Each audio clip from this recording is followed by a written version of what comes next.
বুড়িগঙ্গায় বিএনপির মনোনয়ন প্রত্যাশীর লাশ। রিজভী দলের এক মনোনয়ন প্রত্যাশীর লাশ বুড়িগঙ্গা নদীতে পাওয়া গেছে বলে জানিয়েছেন সিনিয়র যুগ্ম মহাসচিব রুহুল কবির রিজভী আহমেদ। বৃহস্পতিবার রাতে রাজধানীর নয়াপল্টন দলের কেন্দ্রীয় কার্যালয়ে অনুষ্ঠিত সংবাদ সম্মেলনে তিনি বলেন, যশোর জেলার বিএনপির সহ সভাপতি ও কেশবপুরে উপজেলার মজিদপুর ইউনিয়ন পরিষদের 4 বারের চেয়ারম্যান আবু বক্কর আবু দলের মনোনয়ন ফর্ম জমা দিয়ে গুলশান চেয়ারপারসনের কার্যালয়ে সাক্ষাৎকার দেওয়ার জন্য ঢাকা একটি হোটেলে অবস্থান করেছিলেন। গত রোববার তাকে আইনশৃঙ্খলা বাহিনীর সদস্যরা তুলে নিয়ে যাওয়ার পর তার কোনো খোঁজ পাওয়া যাচ্ছিল না। আজ বুড়িগঙ্গা নদীতে তার লাশ পাওয়া গেছে। রিজভী বলেন, এলাকার একজন জনপ্রিয় নেতা ও জনপ্রতিনিধি আবু বক্কর আবুকে নির্মমভাবে হত্যা করার পর লাশ বুড়িগঙ্গায় ফেলে দেয় হত্যাকারীরা। কোটা সংস্কার আন্দোলনে এভাবে একজন আন্দোলনকারী লাশ ভেসে উঠেছিল বুড়িগঙ্গায়। সরকার এখনো আগুন নিয়ে খেলা শুরু করছে। যশোর জেলার বিএনপি নেতা ও 4 ভারের একজন জনপ্রিয় জনপ্রতিনিধি আর গায়েব করে হত্যা করার মাধ্যমে তার লাশ বুড়িগঙ্গায় ফেলে দেওয়া হলো। বিএনপির এই নেতা বলেন, বর্তমান সরকারের পৃষ্ঠপোষকতার এজেন্সির মাধ্যমে এই হত্যাকাণ্ড ঘটানো হয়েছে। গোটা দেশে এখন মৃত্যু উপত্যকার পরিণত হয়েছে। প্রতিদিনই বিএনপির নেতাকর্মীর গুম করা হচ্ছে, হত্যা করে লাশ নদী, খাল, বিল কিংবা রাস্তায় ধারে ফেলে দেওয়া হচ্ছে। আমি আবু বক্কর আবুর হত্যাকাণ্ডের তীব্র ধিক্কার জানাচ্ছি। অবিলম্বে হত্যাকারীদের দৃষ্টান্তমূলক শান্তির জোর দাবি করছি। নিহতের বিদেহী আত্মার মাগফিরাত কামনা এবং শোকাহত পরিবারের সদস্যদের প্রতি গভীর সমবেদনা জানান তিনি। রিজভী অভিযোগ করেন, শাহবাগ থানাধীন 20 নং ওয়ার্ডে বিএনপির যুগ্ম আহ্বায়ক ঢাকা মেডিকেল রিজভী অভিযোগ করেন, শাহবাগ থানাধীন 20 নং ওয়ার্ড ইউনিট বিএনপির সভাপতি মোহা আজিমকে বৃহস্পতিবার দুপুরে সাদা পোশাকধারী আইনশৃঙ্খলা বাহিনীর সদস্যরা আটক করে নিয়ে গেল এখনো পর্যন্ত স্বীকার করছেন না। তিনি বলেন, আমি অবিলম্বে আজিমকে জনসমক্ষে হাজির করার জোর দাবি জানাচ্ছি। বিএনপির মনোনয়ন প্রত্যাশীর লাশ উদ্ধার ঘটনার ব্যবস্থা নেওয়ার নির্দেশ সিআইসির। আসন নির্বাচনের বিএনপির মনোনয়নের জন্য ঢাকায় এসে 4 দিন আগে পল্টন থেকে নিখোঁজ যশোরের বিএনপির নেতা আবু বক্কর আবুর লাশ মিলেছে বুড়িগঙ্গায়। এই ঘটনায় পুলিশকে তদন্ত করার ব্যবস্থা নেওয়ার নির্দেশ দিয়েছেন প্রধান নির্বাচন commissioner CIC K M Nurul Huda. EVM ব্যবহারে অটল ইসি। অল্প পরিসরে হলেও ইউবি ব্যবহার হবে বলে তিনি জানান। বিএনপির সেই নেতা পুলিশ হেফাজতে ছিলেন, তাকে আটক করা হয়েছিল। এই বিষয়ে তিনি বলেন, তিনি পুলিশ হেফাজত ছিলেন। আমরা পুলিশকে এই বিষয়ে নির্দেশ দেব যাতে তদন্ত করা দোষীদের চিহ্নিত করে তাদের আইনের আওতায় আনা হয়। একাদশ জাতীয় সংসদ নির্বাচনে কত কেন্দ্রীয় ইলেকট্রনিক ভোটিং মেশিন ব্যবহার হবে সেই বিষয়ে 2-1 দিনের মধ্যে সিদ্ধান্ত হবে বলে জানান তিনি বলেন, ইভিএম একটি নতুন উদ্যোগ। ব্যালটে ভোট দেওয়ার যে ঝামেলা সেটি দূর করতে হবে।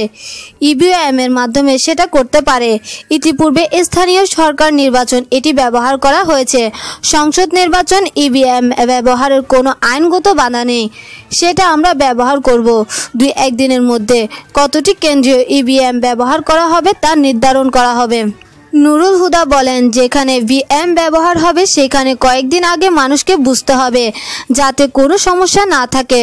ভোটারদের বুঝতে হবে বিভিন্ন দল ইভিএম এর বিরোধিতা করে, তারা এটি এসে পরীক্ষা নিরীক্ষা করে দেখুক, তাদের লোক দিয়ে ইভিএম এর প্রশিক্ষকের উদ্দেশ্যে তিনি বলেন, 30 ডিসেম্বর কেন্দ্র করে আমাদের ব্যাপক প্রস্তুতি। দিনটি এতই গুরুত্বপূর্ণ দিন যেই দিনে জনগণ তাদের প্রতিনিধিকে নির্বাচন করবে। দিনটি তাই অত্যন্ত গুরুত্বপূর্ণ। রাজনৈতিক দল সহ সকলের জন্য এটি গুরুত্বপূর্ণ দিন। তিনি বলেন, নিরপেক্ষতা, কারিগরি দক্ষতা, নির্বাচন পরিচালনা আইন বিধিবিধান জানা দরকার।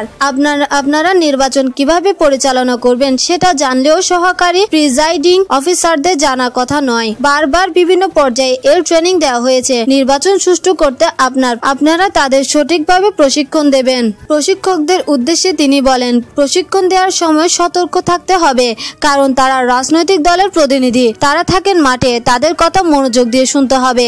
অনেক সময় তিরস্ক কথা বলতে পারে, কিন্তু সেটা ভিন্নভাবে নেওয়া যাবে না। তারা প্রশ্ন করবে, জানতে চাইবে, সেটি তাদের বুঝাবেন। তিনি বলেন, রাজনৈতিক ব্যক্তিত্ব যারা আছেন তাদের সমস্যাগুলো বুঝতে হবে, তাদের সমস্যাগুলো দেখতে হবে। এটি ছিল না, এখন সেটা করতে হবে। তাদের প্রশ্ন শুনে ধৈর্য ধরে উত্তর দিতে হবে। আওয়ামী লীগ নির্বাচন থেকে সরে যেতে পারে। মহদুদ একাদশ জাতীয় সংসদ নির্বাচনে পরাজয় দেখে আওয়ামী লীগ নির্বাচন থেকে সরে যেতে পারে বলে মন্তব্য করেছে করেছেন বিএনপির স্থানীয়। শুক্রবার রাজধানীতে বিএনপির ভারপ্রাপ্ত চেয়ারম্যান তারেক রহমান 54তম জন্মদিন উপলক্ষে নাগরিক অধিকার আন্দোলন এর আয়োজন এক আলোচনা সভায় তিনি এই মন্তব্য করেন। মহদুদ বলেন, আমরা নির্বাচনে অংশগ্রহণ করব বলে ঘোষণা দেওয়ার সঙ্গে সঙ্গে এই সরকারের আতঙ্কিত হয়েছে। এই সরকার বুঝতে পেরেছে ধানের শীষে জোয়ার উঠলে নৌকা অনেক দ্রুত ভেসে চলে যাবে। এই জিনিসটা তারা হৃদয়ঙ্গম করতে পেরেছে। তিনি বলেন, পরাজয়ের ভয় থেকে দেশব্যাপী বিএনপির নেতাকর্মীদের ধারাপ্রাপ্ত চলছে, না হলে তো এটা করার কথা নয়, কেননা তারা এখন গ্রেফতার করবে। এত কিছু করার পরও এমন হতে পারে যে তারা নিজেরাই নির্বাচন থেকে সরে চলে যাবেন যখন তারা দেখবেন পরাজয়ের। যোগ করেন মহদুদ। বিএনপির নেতা বলেন, তফসিল ঘোষণার পরও প্রশাসন ও আইন শৃঙ্খলা রক্ষাকারী বাহিনীর নিয়ন্ত্রণ নির্বাচন কমিশনের বদলে সরকার হাতে যে কোনোভাবে ক্ষমতা থাকতে হবে। সরকারের এই লক্ষ্য নিশ্চিত করতে হবে। নির্বাচন কমিশন কাজ করেছে, কিন্তু এবারের নির্বাচন ধানের শীষের জোয়ারে ঠেকাতে সরকারের কোনো নীলাক্ষণা কাজে আসবেন না বলে হুঁশিয়ার জানান তিনি।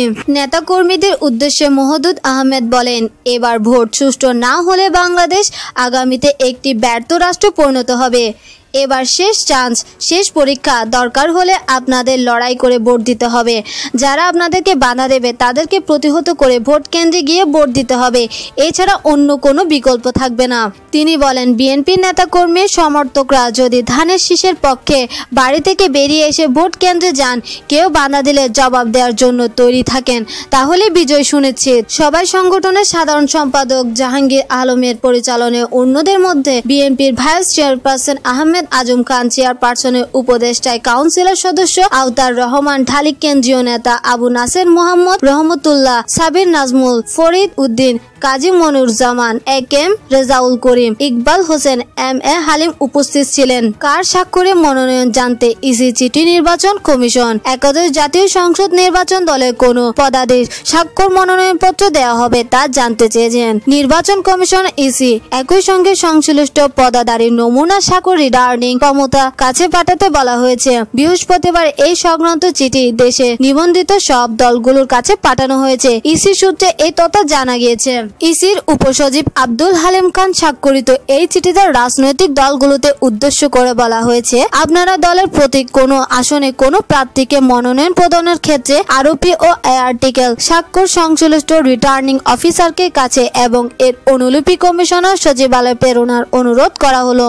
ইসির কর্মকর্তারা জানালেন, মনোনয়ন যাচাই বাছাই ও চূড়ান্ত প্রার্থী নির্ধারণের কাছে ইসির কর্মকর্তারা জানালেন, মনোনয়নপত্র যাচাই বাছাই ও চূড়ান্ত প্রার্থী নির্ধারণের কাজের সুবিধার্থে এসব তথ্য জানতে চাওয়া হয়েছে। চিঠিতে কতদিনের মধ্যে এসব তথ্য দিতে হবে তা বেঁধে দেওয়া হয়নি।